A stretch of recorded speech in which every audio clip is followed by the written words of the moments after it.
At this time, no one knew that the so-called Younger Memnon was actually the statue of Ramses the Great, who lived and reigned over 3,000 years ago. A man who would influence the life of Giovanni Belzoni more than the Italian adventurer could possibly have imagined.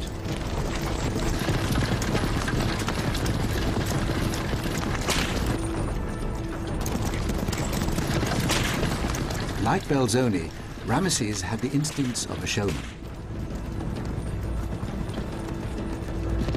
And with his red hair, he had a memorable presence.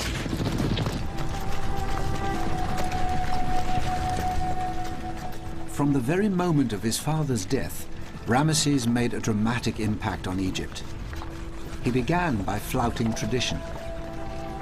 Previously, Egyptian kings had postponed all important decisions until 70 days after the death of their predecessors. But barely had his father's body gone cold before Ramses issued a string of decrees.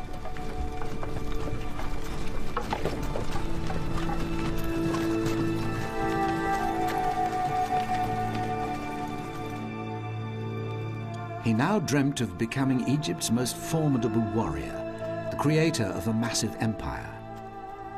But above all, Ramses wanted to leave his mark by being Egypt's greatest builder.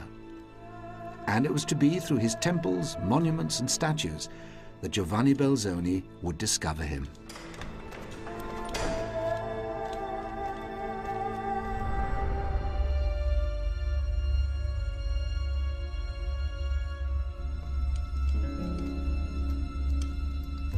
Here, the king forged a new relationship with his gods. Ramses decided that Egypt's three greatest gods would be much more than just stone statues. They would be partners in his grand design.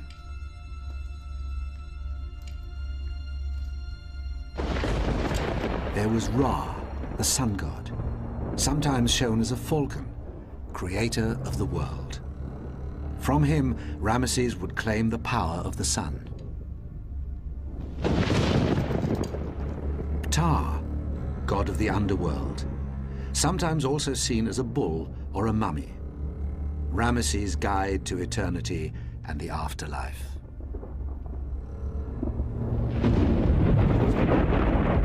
And the greatest of all the gods, Amun. His name meant hidden, powerful and mysterious, god of the wind, of Thebes and Upper Egypt. And in his most audacious claim of all, Ramses declared that Amun had appeared in his father, Seti, at the moment of his conception, making Ramses himself divine. 1,200 years before Christ, Ramses claimed he was the son of a god. Astonishing even for a pharaoh.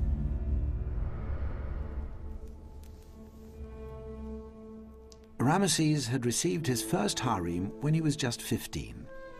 The women came from Egypt and beyond, from dark Nubians to fair-skinned Babylonians and Libyans. This wasn't just royal decadence. In ancient Egypt, pharaohs were expected to demonstrate their virility, a sign of approval from the gods. The majority of the women were concubines, chosen for the pharaoh's pleasure. But their children would not become heirs to the throne. To produce his successor, the king needed a high-born woman. Nefertari, an aristocrat, reputedly of great beauty, appears to have been the genuine love of Ramses' life. By bearing his first son, she became his great royal wife. By the time he came to the throne, aged 25, Ramses had produced 10 sons and 2 daughters. His father and the gods would have been pleased.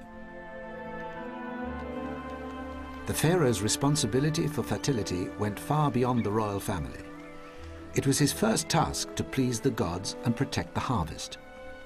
In a land virtually without rain, the only lifeline for its people and their crops was provided by the annual flooding of the Nile. Once a year, the waters would rise, covering the fields and nourishing the crops with a rich black silt, making Egypt one of the most fertile places on earth. If the floods failed, it was disastrous.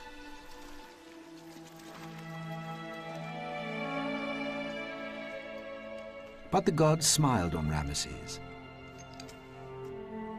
In the first years of his reign, he recorded bountiful floods.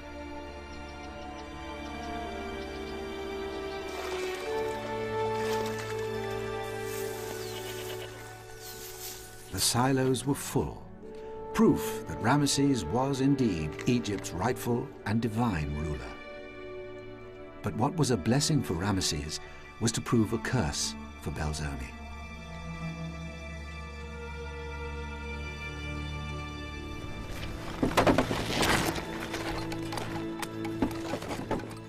Ramses' memorial temple, from which the bust came, was just the start of the king's obsession for building.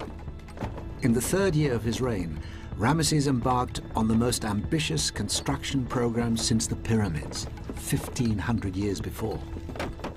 The population would be put to work, changing the face of Egypt.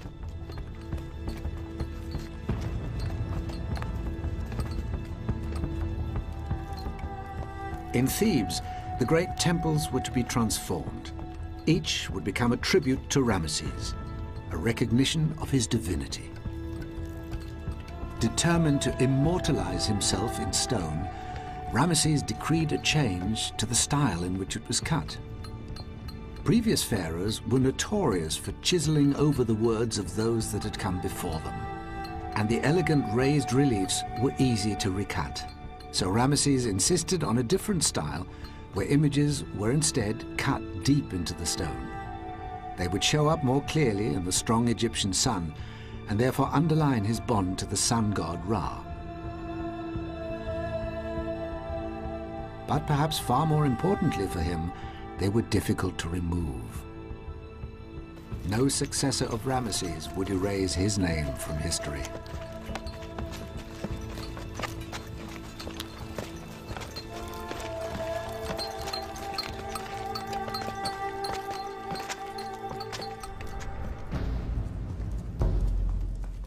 Ramses began his military career as pharaoh in the 4th year of his reign.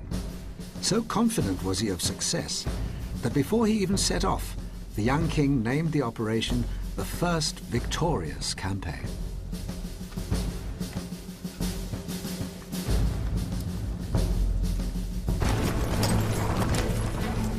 Ramses' first target was the Hittite city of Kadesh. It had long been a thorn in Egyptian pride.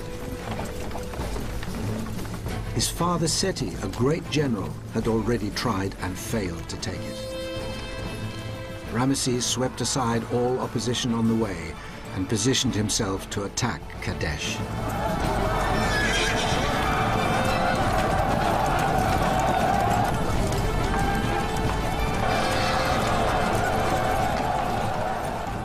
Ramses believed that if he could succeed where his father had failed, he would be immortalized.